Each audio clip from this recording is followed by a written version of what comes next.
नमस्कार मित्रों, स्वागत है आपका हमारे चैनल जेवी डिवोर्स में। पिछले एपिसोड में हमने देखा कि भगवान श्री कृष्ण अर्जुन से कहते हैं कि जिसको भी परमात्मा के दर्शन प्राप्त करने होते हैं उनको अपने आंखों से अहंकार, लालसा और क्रोध की पट्टी उतारनी पड़ती है। जिस प्रकार किसी व्यक्ति को अगर सूर्य के दर्शन प्राप्त करने हो तो उसको बंद कमरे से बाहर निकलना पड़ता है, क्योंकि सूर्य देवता हमेशा विद्यमान रहते हैं आसमान में। तो जब वो बाहर निकलेंगे तभी तो देख पाएंगे सूर्य। हमने देखा कि किस प्रकार से भगवान बताते हैं कि एक आत्मा जो है वो कई प्रकार के तत्वों, इंद्रियों और कई प्रकार के गुणों से आच्छादित रहती है, जिसके कारण वो अपने आत्मा के स्वरूप को जान ही नहीं पाती है। भगवान स्वयं कह रहे हैं कि मैं ही हर जगह विद्यमान हूं, तुम में भी मैं हूं और मुझ में भी तुम हो। तो ये सारी चीजें जिस प्रकार से उन्होंने जिस सरल भाषा में समझाई हैं वो एकदम अद्भुत है। सृष्टि ही परमात्मा है और आपकी आत्मा में ही भी परमात्मा का अंश है। तो अगर आपने अपने आत्मा के भी स्वयं दर्शन कर लिए तो आपको परमात्मा प्राप्त हो गए। अपनी आत्मा को जानने के विषय में भगवान और क्या क्या बता रहे हैं ये देखने के लिए हम चलते हैं एपिसोड 212 पार्ट 1 में। मैं कुछ भी नहीं हूं और मैं सब कुछ ऐसा प्रत्येक युग में हुआ है और आगे भी ऐसा ही होता रहेगा।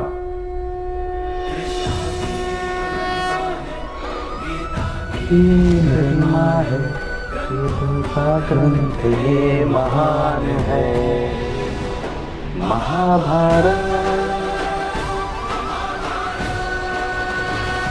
जब तुम आत्मज्ञान प्राप्त करोगे पार्थ, स्वयं को मुझसे जुड़ा ही पाओगे। तब तुम भी मेरी ही भांति स्वयं को परमात्मा के रूप में देखोगे। किंतु उस पद को प्राप्त करने हेतु मेरे प्रति संपूर्ण समर्पण अनिवार्य है। समर्पण क्या है मां? समर्पण मन की ऐसी स्थिति का नाम है जब मनुष्य अपने सारे संकल्पों का त्याग कर देता है,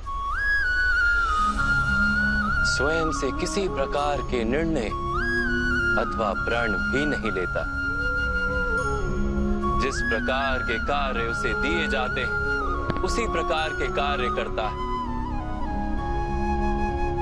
वास्तव में समर्पण का अर्थ होता है अपने आप, अपने मन को, बुद्धि को, ज्ञान को, इच्छा को, आशा को, अपनी भावनाओं को, अपना सब कुछ किसी को अर्पण कर देना समर्पण कहलाता है। और ऐसे समर्पण को भक्ति कहते हैं। अच्छा, किसी के प्रति अर्पण समर्पण, और वो भक्ति मानी जाती है। भक्ति है। पत्नी का समर्पण पति की ओर, एक योद्धा का समर्पण सेनापति की ओर, एक शिष्य के हृदय में गुरु भक्ति होती। क्या ये सारी भक्तियां एक समान? ये वही प्रश्न है जो मैंने सबको ईश्वर की प्राप्ति होती है पूछा था दुर्योधन के लिए दुशासन का। मनुष्य जिसके प्रति समर्पित होता है उसी के रूप में ढलने लगता है। उसके मन में कोई संदेह, कोई प्रश्न जन्म नहीं लेता। किसी दुष्ट के प्रति समर्पण उस मनुष्य के कार्यों को दूषित कर देता है। अंगराज कर्ण ने धर्म को जानते हुए भी युद्ध सभा में पांचाली को अपशब्द कहे। जो 5-5 पुरुषों के साथ संबंध रखती है, वैश्या होती है ऐसी स्त्रियां, वैश्या होती है ऐसी स्त्रियां। उसका कारण था अंगराज का भ्राता दुर्योधन के प्रति समर्पण। इस युद्ध में उन्हें जो दंड मिलेगा वो किसी जन्म या जाति के लिए नहीं,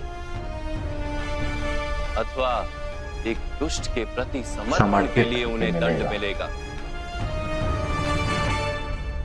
इसलिए हे धनंजय, समर्पण उत्तम के प्रति होना आवश्यक है। सबसे पहले पहचान कैसे करेंगे उसी कि से कौन मनुष्य उत्तम है? उत्तम बनता है। लोहे की माला से अपराधी बांधा जाता है,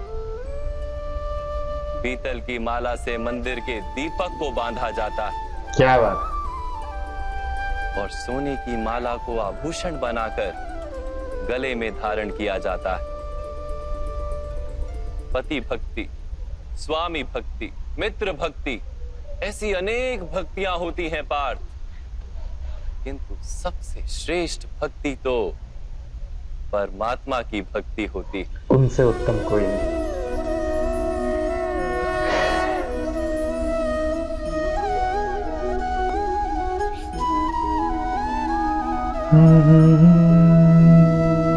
किंतु परमात्मा की भक्ति का सांख्य अथवा कर्म योग से क्या संबंध? सांख्य योग के कारण मनुष्य स्वयं को आत्मा के रूप में जानता है। कर्म योग से वो जीवन के बंधनों से छूट जाता है, और भक्ति के कारण मनुष्य को परमात्मा के वास्तविक रूप का ज्ञान होता है। परमात्मा के ज्ञान से मनुष्य जन्म मरण के फेरों से छूट जाते हैं, सच्चिदानंद स्वरूप को प्राप्त कर लेता है। परमात्मा में समाकर स्वयं परमात्मा हो जाता है। जैसे जल की छोटी सी बूंद जब सागर में मिलती है तो स्वयं सागर बन जाती है। वाह। अर्थात इस शरीर का कोई महत्व ही नहीं है माधव। अवश्य महत्व है पार्थ। शरीर के माध्यम से ही मनुष्य को परमात्मा का साक्षात्कार होता है। मृत्यु और नए जन्म के बीच के समय में आत्मा के ज्ञान में वृद्धि नहीं हो पाती। इस जन्म में प्राप्त अनुभव, ज्ञान, विचार और अभ्यास को लेकर आत्मा नया शरीर धारण करती है। आत्मा की प्रगति और अधोगति शरीर में रहकर ही संभव है।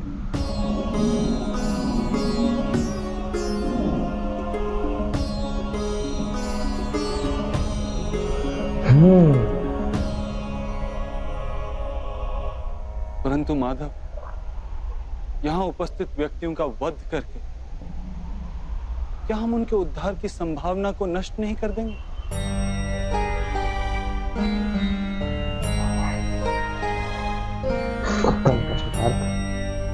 हमारे शत्रु धर्म की मर्यादा को तोड़ चुके हैं पार्थ।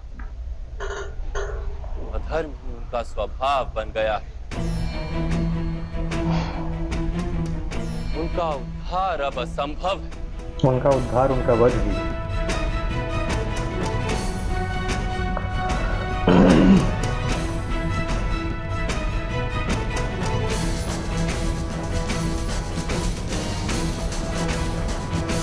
नामा का फॉर्म देखा।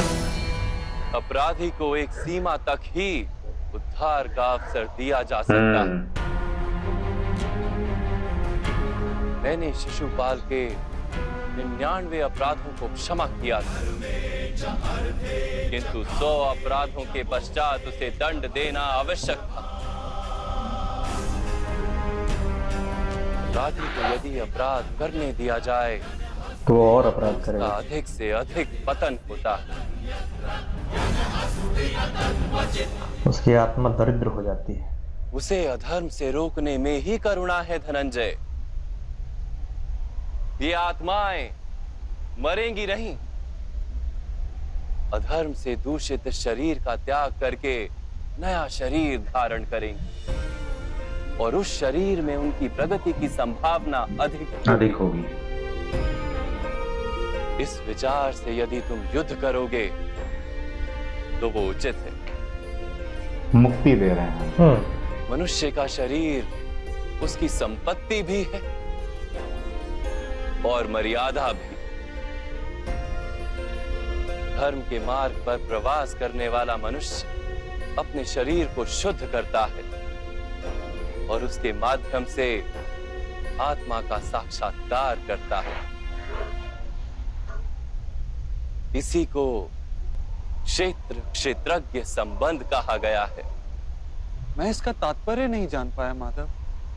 जब मनुष्य ये जान लेता है कि उसका शरीर एक भूमि का टुकड़ा है, अर्थात क्षेत्र है, और वो उस शरीर में रहने वाला, उस शरीर को समझने वाला अर्थात क्षेत्रज्ञ है, तब वो शरीर के माध्यम से अपनी प्रगति साध पाता है।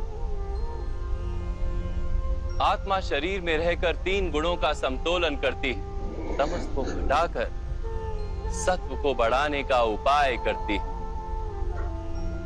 और ईश्वर की भक्ति करके परमात्मा के साथ एक हो जाती है। भक्ति कैसे की जाती है माधव? क्या समर्पण ही भक्ति नहीं? नहीं पार, समर्पण तो भक्ति का प्रथम चरण है। वास्तव में भक्ति किसी कार्य का नाम नहीं, वो तो केवल मनस्थिति का नाम है। आवश्यक है कि मनुष्य जब तब यज्ञ याग यम नियम योग और स्वाध्याय के माध्यम से अपने अंतर को शुद्ध करे और परमात्मा के प्रति समर्पित रहे। मनुष्य अपने सारे कार्य, सभी कार्यों के फल, अपने जीवन का प्रत्येक श्वास परमात्मा को समर्पित करता रहे।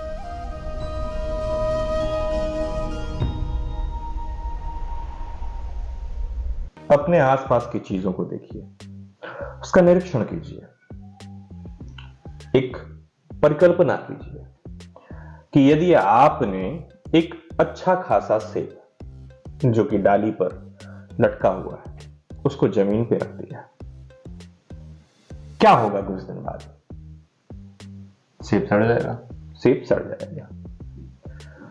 चलिए, हो सकता है सेब कोमल रहा हो इसलिए सड़ गया। एक काम करते हैं, एक धातु के टुकड़े को रख देते हैं जमीन के ऊपर खुले आसमान में, क्या होगा? जंग खा जाएगा। कुछ दिन बाद वो जंग खा जाएगा।